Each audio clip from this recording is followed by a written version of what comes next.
پھر تم اسی کی طرف لٹائے جاؤ گے جو جاننے والا ہے ہر کھلے اور چھپی باتوں کا، پھر وہ تمہیں بتائے گا کہ تم کیا کرتے رہے۔ اگلی کنٹینیوس آیت 95، یہ ضرور تمہارے سامنے اللہ کی قسمیں کھائیں گے جب تم ان کے پاس لوٹ کر جاؤ گے تاکہ تم ان سے درگزر کرو اور انہیں ان کی حالت پر چھوڑ دو، بے شک وہ ناپاک ہیں اور ان کا ٹھکانہ جہنم ہے، اور یہ جزا ہے ان کی برائیوں کی جو یہ کرتے رہے۔ یعنی اللہ تعالیٰ کتنی بری طرح غصے میں آ رہے ہیں ان لوگوں پہ جو جہاد کے لیے نہیں نکلتے تھے۔ 96 اگلی آیات، یہ تمہارے سامنے قسمیں کھائیں گے تاکہ تم راضی ہو جاؤ ان سے، سو اگر تم راضی ہو جاؤ ان سے تو بے شک اللہ ان فاسق قوم سے راضی نہیں ہوگا۔ بار بار غصے میں۔ اگلی کنٹینیوس آیت 97، یہ عراب کفر اور نفاق میں بہت سخت ہیں اور اسی قابل ہیں کہ نہ جان پائیں حدود ان احکام کی جو نازل کی ہیں اللہ نے اپنے رسول پر، اور اللہ علیم الحکیم ہے۔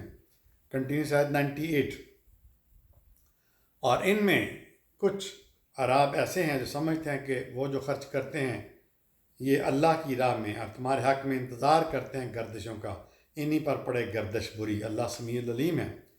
اور انہی میں کچھ عراب ایسے ہیں جو اللہ اور یوم آخرت پر ایمان رکھتے ہیں اور بناتے ہیں اور وہ اسے خرچ کرتے ہیں قربت کا ذریعہ اللہ کے ہاں اور رسول کی دعا کا، بے شک یہ خرچ کرنا تقرب کا ذریعہ ہے ان کے لیے، اور اللہ انہیں ضرور اپنی رحمت میں داخل کرے گا، بے شک اللہ غفور الرحیم ہے۔ آگے کنٹینیوس آیت 100، اور وہ سابقون اور اولون یعنی پہلے مہاجروں میں سے اور انصار میں سے، اور وہ جو ان کے پیچھے آئے احسان کے ساتھ، اللہ ان سے راضی ہوا اور وہ اللہ سے راضی ہوئے، اور مہیا کیے ہیں اس نے ان کے لیے ایسے باغات کہ جن کے نیچے نہریں بہہ رہی ہیں، اور وہ ان میں ہمیشہ رہیں گے، یہ بڑی کامیابی ہے۔ سورہ توبہ کی اگلی آیت کنٹینیوس 101، اور ان میں سے جو تمہارے گرد و پیش عراب میں سے ہیں منافق ہیں، اور کچھ اہل مدینہ میں بھی اپنے نفاق پر اڑے ہوئے ہیں، تم انہیں نہیں جانتے، ہم انہیں جانتے ہیں، ہم سزا دیں گے انہیں دوہری ڈبل، پھر وہ عذاب عظیم کی طرف لٹائے جائیں گے۔ اگلی آیت 102، کچھ اور لوگوں نے اپنے گناہوں کا اعتراف کیا ہے، انہوں نے اچھے اور برے کاموں کو آپس میں ملا دیا ہے، امید ہے کہ اللہ ان کی توبہ قبول فرمائے، بے شک اللہ غفور الرحیم ہے۔ اگلی آیت کنٹینیوس 103، اے نبی تم ان کے مالوں میں سے صدقہ لو اور انہیں پاک کرو اور تزکیہ نفس کرو ان کا اس سے، اور ان کے حق میں دعا کرو، بے شک تمہاری دعا ان کے لیے باعث تسکین ہے، اور اللہ سمیع العلیم ہے۔ یہ قرآن پاک میں دعا کے لیے لفظ دعا اردو کا لفظ ہے، اس کے لیے قرآن پاک میں عربی میں آیا لفظ صلہ یا سلوات کا یا سلوات۔ اگلی آیت کنٹینیوس ہے 104، کیا نہیں جانتے کہ بے شک اللہ ہی ہے جو اپنے بندوں کی توبہ قبول کرتا ہے اور ان کے صدقات کو قبول فرماتا ہے، اور بے شک اللہ توبہ قبول کرنے والا مہربان ہے۔ آگے 111 نمبر آیت میں فرمایا، بے شک اللہ نے خرید لی ہیں مومنوں سے ان کی جانیں اور ان کے مال۔ یہ بہت زبردست اور کروشل آیت ہے جہاد کے قتال کے سلسلے میں، جہاد کے سلسلے میں۔ سورہ توبہ کی 111 نمبر آیت ہے، بے شک اللہ نے خرید لی ہیں مومنوں سے ان کی جانیں اور ان کے مال، یہ قتل کرتے ہیں اللہ کی راہ میں، پھر قتل کرتے ہیں اور قتل ہوتے ہیں، یہ وعدہ اللہ کے ذمے ہے اور حق ہے تورات میں اور انجیل میں اور قرآن میں جنت کا، اور کون ہے اللہ سے زیادہ اپنا وعدہ پورا کرنے والا۔ یہ کور ہے آیت جہاد کی، قتال کی، کہ اللہ نے مومنوں سے ان کے جان اور مال خرید لیے ہیں، یہ قتل کرتے ہیں اللہ کی راہ میں، پھر قتل کرتے ہیں، پھر قتل ہوتے ہیں، یہ وعدہ اللہ کے ذمے ہے اور حق ہے، یعنی جنت کا۔ تین اسکرپچر کا ذکر کیا، تورات میں، انجیل میں اور قرآن میں. اور اللہ کہتا ہے کہ کون اللہ سے زیادہ وعدہ پورا کرنے والا. تو دوستو کس قدر بڑی آیت ہے. ہمیں پتہ ہی نہیں ہے کہ جہاد کیا ہوتا ہے، کوئی ہے بھی کہ نہیں. سورہ توبہ کی 122 نمبر آیت ہے، اور نہیں تھا مومنوں کے لیے کہ وہ نکل پڑے جہاد کے لیے سب کے سب، لیکن کیوں نہ ہوا کہ نکلتے ہر آبادی میں سے کچھ لوگ، اس لیے کہ وہ دین کی سمجھ پیدا کریں اور خبردار کریں اپنی قوم کے لوگوں کو جب وہ لوٹ کر واپس آئیں ان کے پاس، تاکہ وہ بچیں. اگلی آیت ہے سورہ توبہ کی آخری آیت ہے جہاد کے سلسلے میں. اے ایمان والو، قتال کرو ان لوگوں سے جو تمہارے قریب ہیں کافروں میں سے، اور ان کو تمہارے اندر سختی نظر آئے، اور جان لو کہ اللہ متقیوں کے ساتھ. مسلمانوں، بہن بھائیوں، بزرگوں، دوستوں، یہاں پہ میں قرآن، جہاد اور قتال کا ایک سیزن یا سیشن ختم کر رہا ہوں، کمپلیٹ کر رہا ہوں، کنکلوڈ کر رہا ہوں. میں اس جہاد قتال کی بات کرتا ہوں جو کہ کتبہ لکھ دیا گیا ہے ہر مسلمان کے لیے جو صحت مند ہے، جس کے پاس مال ہے، جس کے پاس جان ہے، وہ جہاد کرے. اور یہ جہاد ہی تھا جو مسلمانوں نے جب نبی کریم صلی اللہ علیہ وسلم نے خود شروع کیا، 26-27 دفعہ خود شامل ہوئے، اور آپ کی زندگی میں یہ جہاد پورا عرب میں پھیل گیا اور پورا عرب مسلمان ہوا. پھر آپ کے بعد آپ کے خلفاء نے، خصوصاً حضرت ابو بکر، حضرت عمر، حضرت عثمان، حضرت علی کے زمانے میں یہ خلفوں کا شکار ہو گیا، یہ سازشوں کا شکار ہو گیا. تو اتنی زیادہ یہ پھیل گئی اسلامک سلطنت جہاد کی برکت سے کہ جس کا شمار نہیں کیا جا سکتا.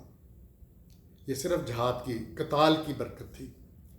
اچھا، اب میں اس کو یہاں پہ کنکلوڈ کرنا چاہوں گا کہ جہاد کے بارے میں اتنی مس انڈرسٹینڈنگیں ہیں. غوروں میں یہ ہے کہ یہ مسلمانوں کی طرف سے پرسیکیوشن ہے. ہم مسلمان کہتے ہیں، ماڈرن مسلمان، لبرل مسلمان کہتے ہیں کہ لو جی یہ کوئی طریقہ ہے کہ مسلمان کہتے تھے کہ یا اسلام لاؤ، اسلام نہیں لانا تو جزیہ دو، کافروں کے پاس جب جاتے تھے، اور اگر جزیہ نہیں دینا تو لڑنے کے لیے تیار ہو جاؤ. اچھا، اب کوئی اس فلاسفی کو نہیں سمجھتا کہ اس میں فلاسفی کیا ہے. مسلمان کوئی بھی کام اپنی مرضی سے نہیں کرتا. مسلمان کا ہر عمل میرے آقا کی طرح اللہ کے لیے ہوتا ہے. اب یہ اللہ چاہتا ہے کہ اے پیغمبر، میں نے تمہیں آخری نبی بنا دیا، تمہیں خاتم النبیین کا ٹائٹل دے دیا، پھر تمہیں رحمت للعالمین کا بھی ٹائٹل دے دیا. میں رب العالمین، تم رحمت للعالمین، تمام جانوں کے لیے رحمت. اب تم نے اسلام جو میں نے تمہیں بھیجا ہے قرآن کی شکل میں، اب اس کو نافذ کرنا ہے، تم نے نافذ کرنا ہے. تو اللہ کے نبی نے نافذ کیا. اللہ یہ چاہتا ہے کہ ہم شروع سے سٹارٹ کریں گے کہ جب آدم کو بنایا تو اللہ نے کہا تمام سجدہ کرو. فرشتوں نے سجدہ کیا، شیطان نے نہیں کیا. پھر شیطان نے بہکایا آدم کو اور ان کی حوا بیوی کو، اور اللہ نے کہا یہاں سے نکل جاؤ، زمین میں چلے جاؤ. پھر فرمایا کہ تمہیں میری طرف سے زمین پر ہدایت وہی ملتی رہے گی مختلف انبیاء کے تھرو، اور جو اس پر عمل کرے گا وہ جنت میں، جو مخالفت کرے گا وہ جہنم میں.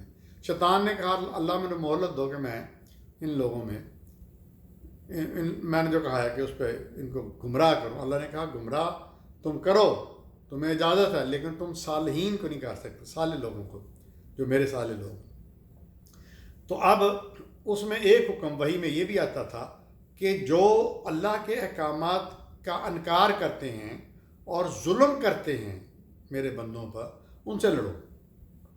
ان کو پہلے سمجھاؤ کہ ٹھیک ہو جاؤ، پھر ان سے لڑو تاکہ وہ اللہ کا پیغام، اللہ کا حکم، اللہ کے احکامات مان لیں اور ان پہ چلنا شروع کر دیں. اسی کو جہاد کہتے ہیں. اور اس کا الٹیمیٹ جو اینڈ ہے وہ قتال ہے.